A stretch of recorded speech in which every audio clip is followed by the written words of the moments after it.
The United States military eliminated the world's top terrorist, Qasem Soleimani.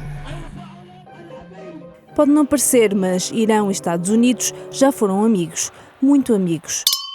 Para perceber porque é que as coisas chegaram a este ponto, temos de puxar a fita atrás. No início do século XX, russos e britânicos disputavam influência na região. Em 1907, dividem a Pérsia em 3 zonas de influência. O governo local não é consultado e só sabe da decisão 2 semanas depois. Em 1908, na zona dos britânicos, é descoberto o petróleo. Recurso que começam a explorar intensamente. Em troca, devolvem aos persas uma pequena parte dos combustíveis obtidos. Talvez por isso os britânicos não ficam muito contentes quando, em 1951, entra em cena no país, agora chamado Irão, um primeiro-ministro corajoso com ideias de nacionalizar a exploração de petróleo. Resultado, em 1953, Mossadegh é derrubado num golpe orquestrado pelos governos britânico e americano. Esse é um primeiro marco de alguma tensão entre os dois países, de algum ressentimento nacionalista da parte do Irão. Ressentimentos da população à parte, seguem-se 26 anos de pura amizade entre os dois países. No reinado do Shah Reza Pahlavi, o Irão aproxima-se dos valores e estilo de vida ocidentais. Há uma relação crescente de proximidade com os Estados Unidos. O Irão, ao longo dos anos 60 e 70, até o final da década de 70, era um aliado dos mais importantes, eventualmente até o mais importante nesta zona do Médio Oriente. Iran, because of the great leadership of the Shah, is an island of stability in one of the more troubled areas of the world. Mas isso acabou por mudar. No final dos anos 70 há aqui uma alteração profunda em tudo isto, que é a Revolução Islâmica no Irão. Isto implicou que de um Estado próximo e aliado, o Irão se tornasse um dos maiores inimigos internacionais dos Estados Unidos. Não é só a perda de um aliado e de um aliado importante, mas é também a forma como isso ocorreu. Eu julgo que isso é crucial ainda hoje na hostilidade que há entre os dois países. Em fevereiro de 1979, o Ayatollah Khomeini volta do exílio, declara o Irão uma república islâmica e classifica os Estados Unidos como o grande Satanás. Meses depois, estudantes membros de um grupo revolucionário ocupam a embaixada norte-americana em Teherão e fazem reféns 52 diplomatas americanos durante mais de um ano. É um momento crucial no envenenamento das relações entre os dois países. Eu recordo-me até de experiências enquanto jovem de assistir nas televisões com muita frequência, às vezes quase diariamente, imagens dos reféns e do que se passava na embaixada. Eram imagens que eu me recordo que me impressionaram muito, como europeu, como jovem que se interessava pelas questões de política internacional, mas podemos imaginar o impacto que isso teve nos Estados Unidos e no orgulho norte-americano, já ferido também pela guerra do Vietnã. Foi a gota de água. I am ordering that we discontinue purchasing of any oil from Iran for delivery to this country. Mas as tensões iriam agravar-se ainda mais, logo no ano seguinte, quando o Iraque invade o Irão. Há logo a seguir uma guerra Irão-Iraque, onde a generalidade dos países árabes sunitas e os próprios Estados Unidos apostam ou abertamente ou dissimuladamente em Saddam Hussein para tentar travar o Irão.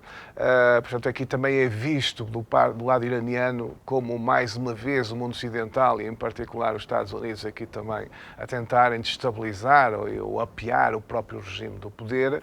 A guerra dura 8 anos, envolve armas químicas e deixa perto de 1 milhão de mortos. Um dos principais palcos do conflito é o Golfo Pérsico, ponto de passagem estratégico para o comércio mundial de petróleo. Em 1987, os Estados Unidos entram diretamente na guerra dos petroleiros, quando começam a escoltar navios do Kuwait através do Estreito de Hormuz. Um ano depois, ocorre um dos incidentes mais marcantes da guerra Irão-Iraque. Um navio americano dispara sobre um avião de passageiros iraniano. Morrem 290 pessoas. Os americanos sempre disseram que foi um acidente, mas os iranianos têm dificuldade em acreditar. As tensões entre os dois países ainda chegaram a amenizar quando ganharam um inimigo comum, mas o bom ambiente não durou muito tempo. States like these and their terrorist allies constitute an axis of evil, arming to threaten the peace of the world. Bush acusa o Irão de trabalhar secretamente num programa de armas nucleares, numa altura em que está a travar guerras por procuração no Médio Oriente. O Irão afirma que pode desenvolver um programa de energia nuclear para finalidades civis. Claro que a questão que se pode colocar aqui é: nós acreditamos ou não acreditamos nas intenções do Irão? Um Estado que é um dos maiores produtores de energia, de gás natural do mundo, precisa de uma central nuclear para produzir energia? Não é pelo menos uma opção óbvia nos anos vindouros, não é? A partir de 2006, a ONU começa a impor sanções pesadas que têm graves consequências na economia iraniana. Em 2013, Hassan Rouhani é eleito presidente do Irão e promete inverter a situação. Mas para reavivar a economia, precisa que as sanções sejam levantadas. Reatam-se assim as negociações sobre o programa nuclear do Irão. A conversa que Rouhani tem com Obama ao telefone é o primeiro contacto ao mais alto nível entre os dois países desde 1979. I believe we can reach a comprehensive solution. Em 2015 é assinado o acordo nuclear.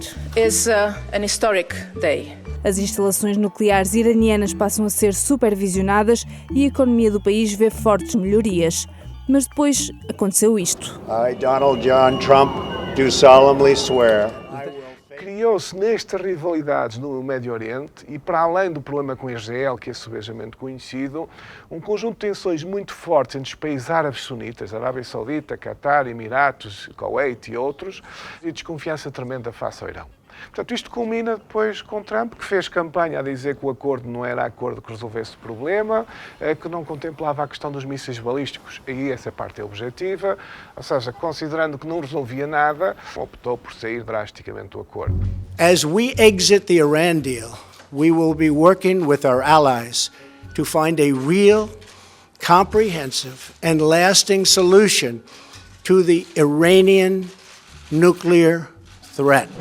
A solução real de Trump nunca chegou. Com o rasgar do acordo, as tensões voltaram a escalar com provocações dos dois lados, que culminaram com o assassinato de Qassem Soleimani pelas forças norte-americanas. Estaremos então perante a iminência de uma nova guerra? O Irão quer ter algo para consumo interno, para dizer à sua população: nós temos capacidade militar, não somos fracos, temos um poder significativo para nos opor aos Estados Unidos, mas também não quer passar certas lógicas, porque percebe que se entra nesse terreno, começa a entrar no terreno de uma retaliação militar convencional, e com Trump, julgo que o Irão tem um problema sério, eventualmente o Médio Oriente e o mundo, que é, no Trump, a ideia de uma resposta proporcional, tal como normalmente na estratégia se pensa, é um pouco esquecer.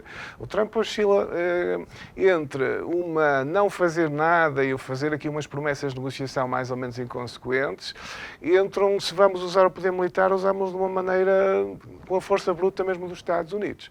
E isso para o Irão teria consequências trágicas. Obviamente aí entrávamos no tal cenário pior, mas julgo que o rumo dos acontecimentos não deverá ir por aí.